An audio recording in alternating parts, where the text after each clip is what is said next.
Selamat berjumpa lagi dalam channel Inspirasi Sabda bagi Keluarga Komisi Keluarga Keuskupan Agung Medan. Hari ini tanggal 6 Januari 2022. Adapun bacaan untuk inspirasi kita hari ini diambil dari Injil Lukas bab 4 ayat 14 sampai ayat 22a.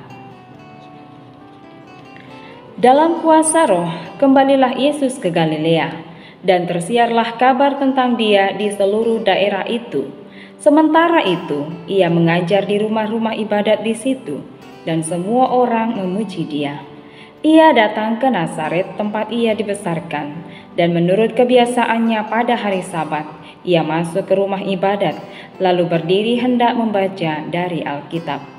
Kepadanya diberikan kitab Nabi Yesaya, dan setelah dibukanya, Ia menemukan nas di mana ada tertulis, Roh Tuhan ada padaku, oleh sebab Ia telah mengurapi aku untuk menyampaikan kabar baik kepada orang-orang miskin, dan Ia telah mengutus aku untuk memberitakan pembebasan kepada orang-orang tawanan dan penglihatan bagi orang-orang buta, untuk membebaskan orang-orang yang tertindas, untuk memberitakan tahun rahmat Tuhan telah datang.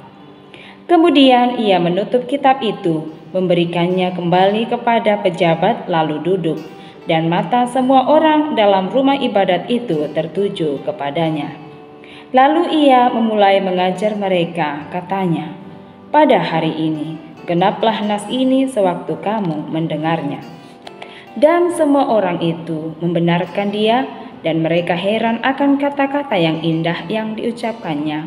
Lalu kata mereka, "Bukankah ia ini anak Yusuf?" Demikianlah sabda Tuhan. Terpujilah Kristus. Tema permenungan kita hari ini adalah Roh Tuhan yang menggerakkan.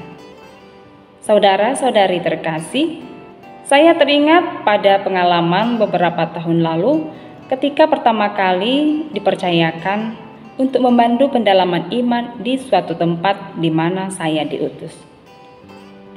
Awalnya saya berat hati menerima tugas ini, namun karena situasi terdesak, saya pun menerima tugas tersebut. Alasannya, kenapa saya berat hati ya karena saya kurang percaya diri, merasa diri tidak mampu. Dalam keadaan hati kurang nyaman, saya tetap berusaha persiapkan diri. Tentunya saya memohon pertolongan dari Allah. Saya mengatakan kepada Tuhan, "Tuhan, tolong bantu aku." Nah, ketika tiba saatnya akan memandu, saya tetap mohon pertolongan dari Tuhan. Saudara-saudari yang terkasih, singkat cerita, saya mengalami bahwa Tuhan membantu saya selama saya memandu pendalaman tersebut. Saya yakin bahwa Tuhan memberikan saya berkat yang sungguh saya butuhkan, sehingga saya tidak merasa grogi atau saya mengalami bahwa saya percaya diri pada saat melakukan pelayanan itu. Saudara-saudari terkasih, percaya pada Allah bukan sekedar keputusan manusia, namun Allah sendiri turut bertindak serta merestui apa yang kita percayai tersebut. Seperti pengalaman saya tadi, saya merasa diri punya keterbatasan. Saya yakin bahwa orang yang mampu rendah hati mengakui keterbatasannya di hadapan Allah akan mengalami keselamatan.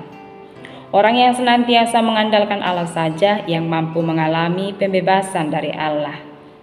Pembebasan dari rasa gengsi, rasa takut, rasa khawatir, kurang percaya diri, perasaan diri hebat dari sesamanya, sikap selalu mengeluh, dan yang tidak pernah puas dengan berkat Tuhan, dan sikap suka menuntut, dan pasti masih banyak sikap-sikap yang kurang baik yang mungkin tidak kita sadari. Saudara-saudari terkasih, tanda seseorang yang hatinya selalu dinaungi oleh Roh Kudus ialah mereka yang hidupnya selalu mewujudkan kasih. Dalam keluarga kita pasti ada yang dengan spontan peka pada kebutuhan sesamanya. Murah hati memberi perhatian pada sesamanya. Mengapa mereka bisa demikian? Itu semua karena Tuhan sendiri yang berkarya dalam diri mereka. Allah sendiri yang memampukan mereka sehingga demikian. Apakah seseorang dengan sendirinya mampu melakukan tindakan kasih yang tulus? Saya yakin tidak. Mereka pasti telah berusaha melakukan yang terbaik. Mereka pasti telah mencoba untuk mengesampingkan diri dan lebih mengutamakan kebahagiaan bersama. Lebih mengutamakan apa yang Tuhan kehendaki, bukan apa yang lebih menguntungkan untuk diri sendiri. Memang tidak mudah, butuh pengorbanan. Keluarga Katolik yang terkasih, dalam Injil hari ini, Yesus sendiri mengakui bahwa Roh Tuhan ada dalam dirinya. Roh Tuhan telah mengurapinya untuk menyampaikan kabar baik kepada orang-orang miskin. Kita bisa belajar dari pribadi Yesus.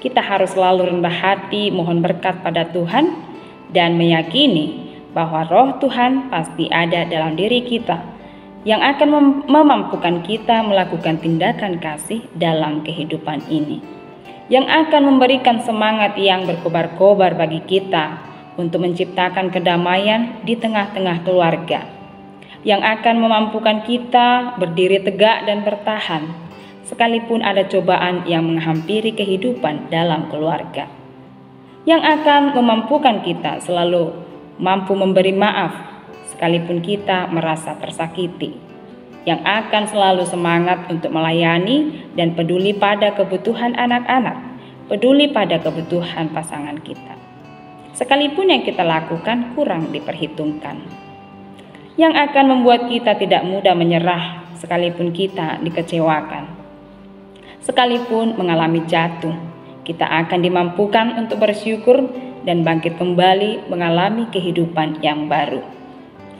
Saudara-saudari terkasih, alangkah indah dan damai rasanya jika Roh Tuhan ada dalam diri kita, jika Roh Tuhan tinggal di tengah-tengah keluarga kita.